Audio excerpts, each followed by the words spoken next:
Today I'm going to show you how to make an Elements and Principles of Art fortune teller. I definitely made a video of this, how to fold it, how to cut it out, and all of that. I thought. Turns out I didn't. It was already recording. Started the video, which actually ended up stopping it, and so I ended up having a video. But so what you're going to do is you're going to choose one of the principles of design. This is what I'm starting with here. And you're going to write the actual name of the principle on the outside, and then you'll write the definition on the flap. You'll lift the flap up, and then you'll do some examples on both of the flaps.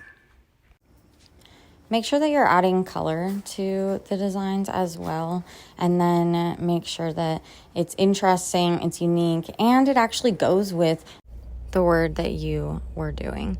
So now next I'm going to write variety, and then on that little flap right there, I'm going to write the definition of variety, and then under the flap is where I'm going to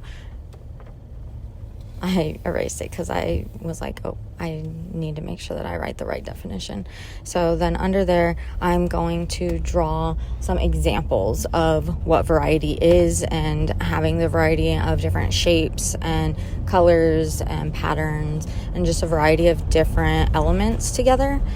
And make sure that you add color to every single example that you do. So here I am adding the different colors to each of the drawings and each of the examples. And you do not have to copy these examples exactly. You can do whatever you want to do that is creative and unique and original, and still gets the point across for what the actual definition is for each of the words. So then the next one that I'm doing is going to be emphasis, and so then now I flipped it over. I'm writing the definition of emphasis, and then I'm making sure that I'm including all of the parts of the definition that seem necessary. And then now I'm opening the flap and actually drawing my examples out before I start coloring them. And so I like to plan it out in pencil first so that I can erase it.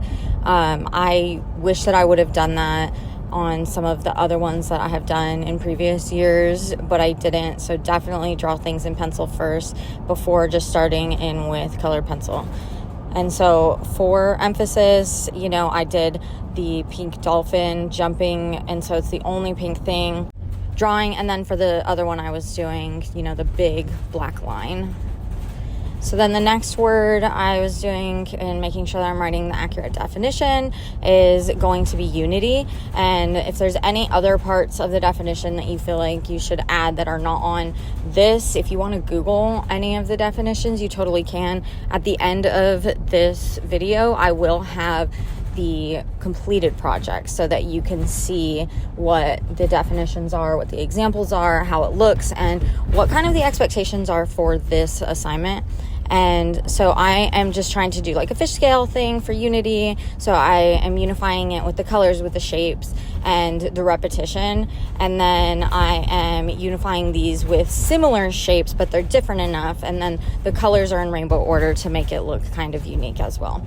And so then this other word right here is balance. And balance is very, very important in artworks. If your artwork does not feel balanced, it is going to make the viewer feel a little bit weird, and they're not going to want to actually look at your artwork. And there's different kinds of balance, so you want to make sure that you're incorporating at least a couple of the different kinds of balances in the examples. So there's symmetrical balance, there's asymmetrical balance, and there's radial balance. So here I'm doing an asymmetrical balance with the pumpkins, and the other one with the shapes was a symmetrical balance. And I did label them so that I am aware that that was symmetrical and asymmetrical balance, and have that labeled out. And so then this word is going to be movement, and the definition for movement includes rhythm and movement, but I couldn't really fit rhythm and movement on the little flap. Movement is fine. So I'm going to draw a river and kind of giving you like the lines, the impression of movement.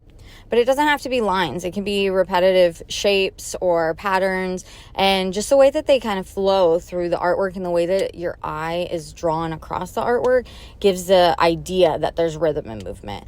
And so now I'm doing proportion, and proportion is also very important. Do you want everything to look realistic? And if so, then you really need to make sure that all of the parts of the artwork are proportionate to each other. Are they the right size compared to the other parts? So I'm giving an example right here of drawing a really, really big candle on a tiny slice of cake. So the candle is very large compared to the cake.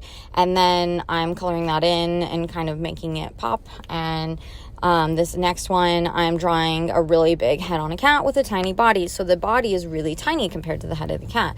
So you really have to compare all of the parts of an object to the other parts of the object and make sure that they're all the right proportions.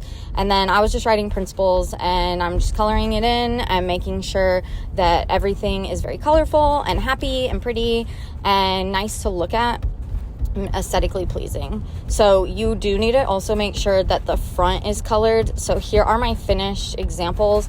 On the elements one that I'm holding right now, this one I actually spent more time on the inside and the outside, trying to make it colorful, perfect, and all of the examples be exactly how I wanted them.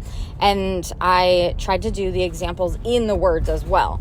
But on the principles one, I just colored it kind of in rainbow pattern, and that's okay. It's simple, but it's kind of boring. It will definitely make more impact if you decorate the front and use the words as an opportunity to actually embody the definition of the word as well.